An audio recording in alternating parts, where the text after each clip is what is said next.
અમદાવાદ જિલ્લાના ગામ કાવેઠા કાવીથામાં કાવીઠિયા શાખમાં રત્નાદાદા વાધેલા શાખના થઈ ગયા।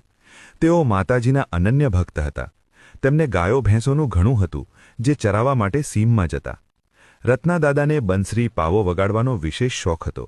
તેના સૂરમાં જુદા જુદા રાગો ઉતારતા। કાળેરો રાગ વગાડતા વગાડતા તેઓ માતાજીની ભક્તિમાં લીન બની જતા।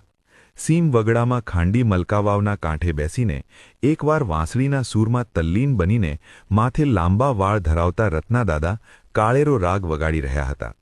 એ રાગ સાંભળીને વાવમાં વસતા માતા ખોડિયાર પ્રસન્ન થઈ ગયા। માતાજીએ કહ્યું, વાહ રત્ના વાહ, તારા સૂર ઉપર હું ખૂબ ખુશ થઈ છું। એકવાર તું ખોડિયારનો હુબકો લે તો તું જે માંગે તે હું તને આપું। તારા જેવો જટા જોગી અને વાંસળી વાદક ભૂવો હોય તો મને બહુ સારું લાગે। આવી દૈવી વાણી સાંભળીને રત્નાદાદાએ વંદન કરીને કહ્યું, હે માં, તમે જે હો તે હો, પણ હું મારી કુળદેવી પાવાની દેવી રાંગડી અપચરી સિવાય બીજા કોઈનો હુબકો લેતો નથી। ત્યારે ફરીથી દેવી બોલી, રતનિયા રહેવા દે, મારી સામે વાદ માંડવો સારો નથી। પરંતુ રત્નાદાદા એકના બે ન થયા। થોડો સમય જતાં રત્નાદાદાનું રાવળું બાવળું પણ હતું। તેમાંથી ગાય ભેંસો એક પછી એક ટપોટપ મરવા લાગી। પોતાના દીકરાઓ અને પત્ની પણ માતાના કોપના કારણે અવસાન પામ્યા। રત્નાદાદા ઉપર આભ તૂટી પડ્યું। નિરાધાર બની ગયેલા રત્નાદાદા કલ્પાંત કરવા લાગ્યા।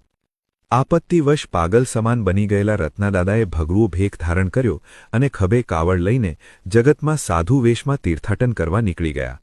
સાધુ જોગીડાની જમાતમાં ફરતા ફરતા વરસુના વાણા વાઈ ગયા। ભ્રમણ કરતા કરતા એક દિવસ રત્નાદાદા ભાત ગામે આવ્યા। તે સમયે તેમના કાનમાં કાળેરા રાગના સૂરો સંભળાયા। ડમડમ ડાકલા અને ભૂવાના હાકલા સંભળાયા। રત્નાજોગીને પૂર્વસ્મરણ થયું। તેને લાગ્યું કે ચોક્કસ માતાનો માંડવો રચાયો છે। ભાત ગામમાં બોચિયા ભાયાતિયા શાખના રબાદાદા અને સંઘાદાદા ખોડિયાર માતાનો ગલાલિયો માંડવો રચીને માતાનું જાગરણ કરી રહ્યા હતા। રત્નાદાદા ત્યાં જઈને બેઠા। નાતીલાઓ ખોડિયાર માતાનો રાગ કરતા હતા। તે સમયે રત્નાદાદાને ખોડિયાર માતાનો હુબકો આવ્યો। તેઓ ધૂણવા લાગ્યા અને બોલ કાઢ્યો, ખમા મારી નાતને, ખમા મારી વસ્તી કર્યાતને। સર્વે નાતીલાઓ વિચારમાં પડી ગયા। આ તો જટા જોગી ભૂવો ધૂણવા માંડ્યો। એમ કહીને તેમણે રત્નાદાદાને પાણી પાયું અને પૂછ્યું, મહારાજ, આપ કોણ છો? શાંત થયેલા રત્નાદાદાએ ખોડિયાર માં પોતાના પર કોપાયમાન થતા પરિવાર અને માળઢોરના વિનાશની સમગ્ર વાત વિગતે કહી। રબાદાદા, સંઘાદાદા અને નાતીલાઓ સૌ ગંભીર બન્યા। તેમણે વિચાર્યું કે માં ખોડિયારનો ગલાલિયો માંડવો મંડાયો છે અને આ સમયે કોપથી દુઃખી થયેલો નાતનો દીકરો આવ્યો છે, તો દેવી કોઈ ઉપાય કરે તો જ ધર્મ સાચું કહેવાય। એથી તેમણે શરત મૂકી, જો રથા સંધાની બહેન વાલી, જે ગાંડી બનીને ઘરમાં બંધ છે, એ સાજી થાય તો અમે વાત માનીએ। માતા ખોડિયારને વાત રાખવી હોય તેમ રત્નાદાદાને ઓતાર આવ્યો। તેમણે વાલી ઉપર પાણીનો કળશ ઉવારીને પીધો। થોડીવારમાં ગાંડી વાલી સાજી નરવી બની ગઈ। તે સભામાં સૌને પગે લાગી અને પછી માતાજીને વંદન કર્યું। કહેવાય છે 12 મુખી દેવી અને 13 મુખી નાથ। આ ચમત્કારથી સમગ્ર નાતમાં ખુશાલી વ્યાપી ગઈ। માતા ખોડિયારની જય બોલાવી। રબાદાદા અને સંઘાદાદાએ પોતાની સાજી થયેલી વાલી બહેનને રત્નાદાદા સાથે તમામ નાતની સાક્ષીએ પરણાવી। તે સમયે રત્નાદાદાને માતાનો ઓતાર આવ્યો। તેમણે અમૃત ભૂલ કાઢ્યો, ખમા ખમા મારા રત્ના, ગઈ પાછી વાળું અને તારા ઘેર 7 દીકરા દઉં। 4 ખંડમાં હું કાવીઠિયા વંશવેલો વધારું તો કહેજે કે હું ખોડિયાર બોલી હતી। રત્નાદાદાનો ભગવો ભેખ ઉતાર આવ્યો। સમય જતાં તેમના ઘેર 7 દીકરા થયા। ધીમે ધીમે ગઈ વેળા પાછી આવી અને માતા ખોડિયારના પ્રતાપે દોમ દોમ સાહેબી થઈ। ગામ કાવેઠામાં માતાની દયાથી સુખ અને સમૃદ્ધિ વધતા નાતીલાઓનો ડાયરો રત્નાદાદાની ડેલીએ જામવા લાગ્યો।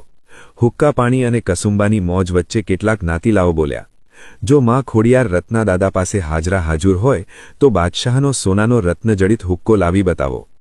આ પોરસ ચડતા રત્નાદાદા તેમના સાળા સંઘા અને રથા નીકળી પડ્યા। બાદશાહી અથવા અમદાવાદના સૂબાના દરબારમાંથી રત્નજડિત સોનાનો હુક્કો લઈને ગામ તરફ વળ્યા।